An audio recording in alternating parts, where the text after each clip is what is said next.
Salut à tous, j'espère que vous allez bien. Aujourd'hui, retour en image les amis sur la victoire, la belle victoire, la petite victoire, je ne sais pas, du Barça contre Cadiz.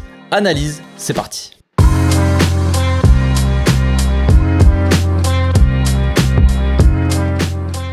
Au passage, n'hésitez pas à vous abonner, liker et commenter, c'est le meilleur moyen de me soutenir et ça fera plaisir à tonton. Bon, hier soir, on a assisté à des belles choses, à des choses aussi un peu moins reluisantes, j'ai envie de dire, même si c'est pas très inquiétant, on va dire. Quand je dis moins reluisante, je parle évidemment de la perte de contrôle de l'équipe, du Barça, en deuxième mi-temps. Si on regarde un peu les chiffres, là, je vais essayer de vous afficher un petit graphique. Au moment où on perd vraiment la domination, où on commence à perdre la maîtrise, où on subit en fait le plus, autour de la 65e minute, quand on voit que Frenkie sort à la 68e minute, on se dit qu'il y a peut-être un rapport quand même, peut-être un petit rapport. Alors voilà, c'est assez normal, j'ai envie de dire, tu te retrouves au milieu avec Sergi Roberto en 6, à côté Kessié et Gavi qui jouaient aussi un peu plus bas, mine de rien. Franchement, t'as des joueurs qui se projettent un peu moins, peut-être qui ont un peu moins de confiance, mis à part Gavi qui a fait quand même le taf hier, mais des joueurs un peu plus défensifs, donc forcément l'équipe recule un peu et tu subis un peu plus aussi. Tu perds aussi Lewandowski qui est sorti vers la fin, donc ça perd aussi, tu perds aussi un point d'appui devant pour essayer d'aller chercher peut-être un peu long aussi certains ballons. C'est assez logique, j'ai envie de dire. Donc dans les belles choses, on va dire, les belles choses qu'on peut retenir, tout ça qu'on a vu hier, évidemment, on va parler de Ferran Torres et d'Eric Garcia, pour moi, qu'on fait tous les deux plutôt un bon match. Ferran Torres s'est transformé hier, voilà, même si ce n'est que Cadiz, tout ça. Bon, je pense que si Dembélé ou Rafinha avaient fait le même match, la même performance, je pense qu'on se serait pas gêné pour les féliciter. Donc je pense que, voilà, Ferran Torres, pour une fois, qui fait vraiment un match assez exceptionnel, ou en tout cas très bon, vraiment très bon, j'ai trouvé, en plus même dans les centres, dans beaucoup de choses, on va voir un peu les stats après, je pense qu'il faut le souligner un minimum quand même. Si on souligne pas quand il fait des beaux matchs, les gars, je pense que voilà, pour une fois il a pris un peu plus la lumière, on va dire, et c'est bien de le féliciter comme ça, qu'il reprenne un minimum la confiance. C'est bien pour lui, c'est bien pour l'équipe, c'est bien pour tout le monde, frère, c'est tout. Donc quand on regarde les chiffres un peu de Ferran Torres hier, c'est 13 dribbles tentés quand même, 10 réussis. Il a réussi 10 dribbles dans un match, les gars. Qui aurait pu dire ça il y a encore 2 jours que Ferran Torres pouvait réussir 10 dribbles dans un match? Quand même, c'est assez fou, j'ai envie de dire. Alors oui, Cadiz, c'est Cadiz, mais quand même. 5 passes clés donc dans le match, 15 duels remportés au sol sur 21, 15 duels remportés, je trouve que c'est assez dingue. 3 duels aériens sur 3, voilà, j'ai envie de dire que c'est des stats plutôt correctes, on va dire, pour un mec qui est clairement, on va dire, on peut dire quand même assez catastrophique depuis le début de saison. On a vu aussi un Eric Garcia plutôt bon, même si certains ne l'ont pas vu de cet œil. Garcia, hier, c'est celui quand même qui a touché le plus de ballons. Faut le dire, largement en plus, vraiment. Il a touché, je vais donner un peu les stats aussi de Garcia. Hier, il a touché 123 ballons. Pour donner un exemple, Frenkie a touché 59 ballons. Le joueur un peu central, on va dire, de Frenkie, qui est censé toucher, où les ballons doivent tous peut-être passer par lui, tout ça. Il a touché 59. Alors, il est sorti à la 68e. On est d'accord, mais quand même il a touché 59 ballons, Garcia 123, c'est assez fou. Donc Garcia c'est 8 dégagements, 1 tir contré, 1 interception, 92,5 pressions de passe, il a réussi 98 passes quand même, c'est assez important j'ai envie de dire. 2 duels remportés sur 3, duels au sol, 2 duels remportés sur 2 dans les duels aériens, et il a fait aucune faute, 0 faute. Donc, pour comparer on va dire avec son compère du soir, Christensen, sans vouloir dénigrer Christensen, pour moi a fait un très bon match aussi, mais bon c'est pour comparer un peu les stats des deux. Par exemple, Christensen, c'est 68 ballons touchés, 123 pour Garcia, 2 dégagements donc pour Christensen, 1 tir contré, 2 interceptions, 98,3 de précision de passe, mais 58 passes réussies. Voilà. Quand Garcia a fait 98 passes, Christensen a fait 58. Tu vois, le nombre, il y a beaucoup de ballons qui sont passés par Eric Garcia hier quand même, mine de rien. 2 duels au sol remportés sur 3. Un duel remporté sur un duel aérien, 100% de duels remportés et 1 faute de la part de Christensen quand même. Donc voilà, franchement c'est les choses que j'avais envie de souligner. Eric Garcia et Ferran Torres, bon, ils ont pris cher dans la communauté Barça, pas uniquement la communauté francophone, on pourrait dire que la communauté francophone taille bien les Espagnols, mais quand même, les deux ont aussi pris cher dans la communauté espagnole, il y a pas de jaloux, j'ai envie de dire comme ça, mais pour le coup ils font un bon match et si comme ça ils peuvent revenir en confiance, ça peut faire du bien aux joueurs déjà dans un premier temps, mais aussi à l'équipe, et puis ça peut permettre à Xavi de faire tourner un peu plus et de pouvoir compter sur d'autres gars, parce qu'on le sait, le problème, on se plaint toujours de la qualité du banc. Pour une fois qu'il y a des mecs qui sont sur le banc et qui sont sur le terrain donc et qui font des bons matchs,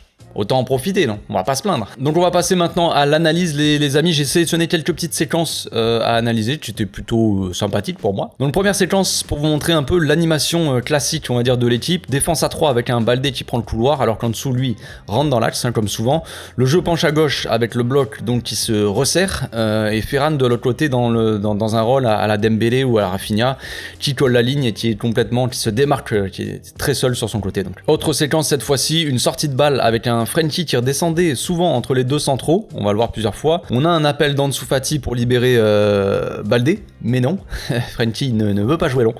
On a aussi Ferran très seul, très seul, qui pourrait recevoir le ballon, qui fait l'appel, mais non, pas de jeu long non plus. Roberto vient dans l'axe en point d'appui, il écarte sur Christensen, donc il avance avec le ballon.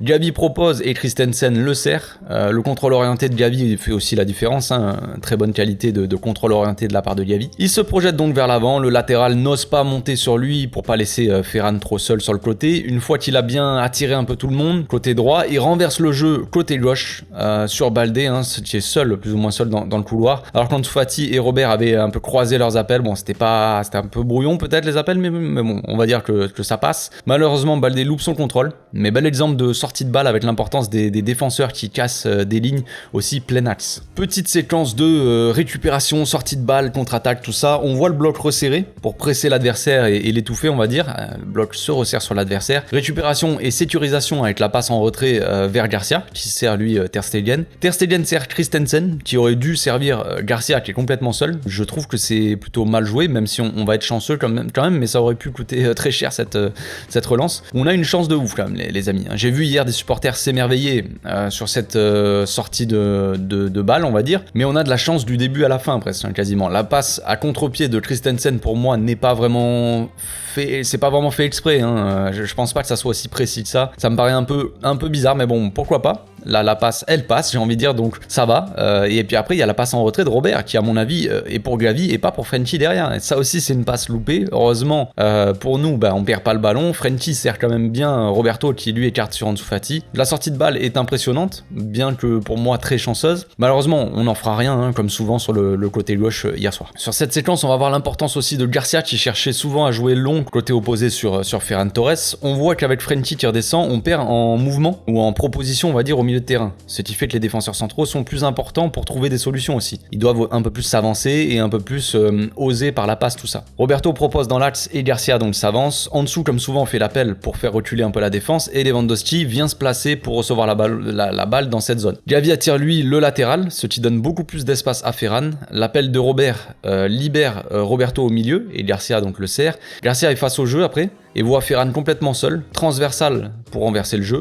L'action ne débouche sur rien de dangereux, mais comme je l'ai dit, c'est pour vous montrer un peu à quel point les défenseurs aussi sont importants pour trouver des solutions, des défenseurs qui ont de la qualité comme ça, des qualités de passe, tout ça, de vision de jeu. Surtout quand t'as un milieu où t'as un Roberto qui est pas spécialement inspiré dans la création et t'as un Frenkie qui redescend vachement en défense, c'est intéressant d'avoir des défenseurs comme ça qui savent jouer long. Première occasion assez intéressante de la part du Barça, Christensen récupère et sert Koundé. Roberto sert Gavi et c'est là qu'on voit l'importance d'un mec aussi qui débloque des situations par le dribble.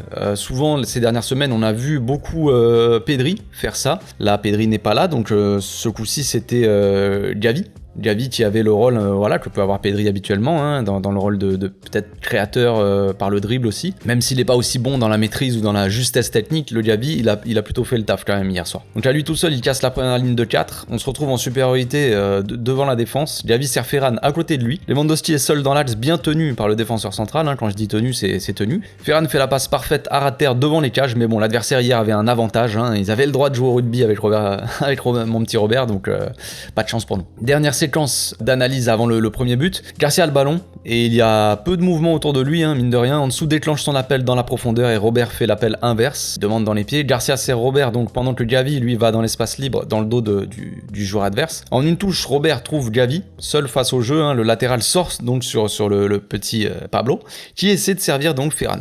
Pour le coup, Ferran était un peu trop loin pour moi et n'a pas eu le temps de reprendre la balle, hein. Le goal sort bien aussi. Attention à pas trop s'écarter parce qu'on le voit souvent, le gars dans le couloir, côté opposé, on va dire, au jeu, il est très écarté pour vraiment se démarquer et être seul. Mais des fois, quand t'es trop écarté comme ça, t'es trop loin du jeu. Il faut sentir le jeu et plus vite resserrer comme ça dans l'axe. Ça aurait pu être beaucoup plus dangereux. Action du but maintenant. Après un bon travail d'Ansu Fati sur le côté gauche, et oui, des fois, faut le dire quand même un petit peu, hein, faut souligner les bonnes choses. En dessous, c'est Roberto en retrait qui va aller chercher donc Koundé. Attention, j'ai envie de dire, c'est l'action du siècle. C'est l'action du siècle, les amis. Ferran Messi est face à son adversaire du soir. L'adversaire à la goutte au front. Ses fesses, elles font bravo, frère. Les jambes, elles sont tremblotantes. Il fait face au plus grand défi de sa carrière. Défendre sur défendre sur Ferraninho Torres, j'ai envie de dire. Ferran crochette vers l'intérieur. À ce moment, on est là, bien Ferran, tu vois. On est là, tranquille, tu vois. Bien Ferran, on applaudit tranquillement. Pour l'instant, on n'est pas trop en folie, tu vois. Il arrive face à un autre joueur et crochette cette fois-ci vers l'extérieur. Là, on est là. Oh my God, c'est le multivers, frère. Qu'est-ce qui se passe? Est-ce que c'est vraiment Ferran Torres sur le terrain? On ne sait pas. Le troisième défenseur arrive sur Ferran, désespéré, j'ai envie de dire. Voilà, il est désespéré. Il se dit, mais qu'est-ce qu'il va faire? Qu'est-ce que va faire ce joueur ce monstre, ce GOAT, j'ai envie de dire. Ferran feinte de centre et pousse encore la balle. Le stade est en feu. Diego Armando Ferran Maradona fait lever la foule et centre pour Lewandowski qui claque sa tête, malheureusement sorti par le défenseur. Hein. Le gardien n'était pas là, mais le défenseur sauve sur la ligne. Heureusement, Sergi Robertinho Prime est là pour la mettre au fond et ça fait 1-0. Le deuxième but part d'une récupération de Garcia. Serginho Roberto Carlos se retrouve avec le ballon et se projette comme Ronaldinho Prime, j'ai envie de dire. Enfin, presque. Il attend le dernier moment pour servir les ventes Disney et au passage, l'appel de Frenkie, d'ailleurs, trouble un peu le Fali, là, le défenseur qui n'a pas pu aller tirer le maillot de Robert, hein, pour le coup, dommage pour lui. Robert se retrouve à l'entrée de la surface et vient claquer son petit but à ras de terre comme ça, et puis voilà, ça fait 2-0. Dernière séquence de la vidéo, on va voir une belle construction, franchement, gâchée un peu à la fin, hein, malheureusement. Frenkie a le ballon et il est libre pour avancer. Roberto fait l'appel pour libérer Baldé dans le couloir derrière lui, il attire exprès le joueur. Il avance comme ça vers Frenkie pour attirer le joueur qui marquait Baldé derrière et fait d'ailleurs signe à Frenkie de servir Baldé derrière lui. Frenkie hier, il voulait pas jouer long, il voulait pas. Il a cru que c'était le Brésil en face. Mais non frérot, c'était Cadiz. Je sais, il joue en jaune aussi, mais détends-toi, prends une petite tisane et ose un peu jouer long aussi des fois. C'est bien aussi pour l'équipe. Bref, Roberto n'a pas d'autre solution que de servir Garcia en retrait, qui peut servir à son tour Baldé pour le coup, qui est un peu seul. Baldé joue bien le coup et c'est Ansu Fati assez libre du marquage aussi. Le défenseur était assez loin de lui. Belle combinaison d'en dessous avec Robert, hein. On veut voir ça un peu plus souvent.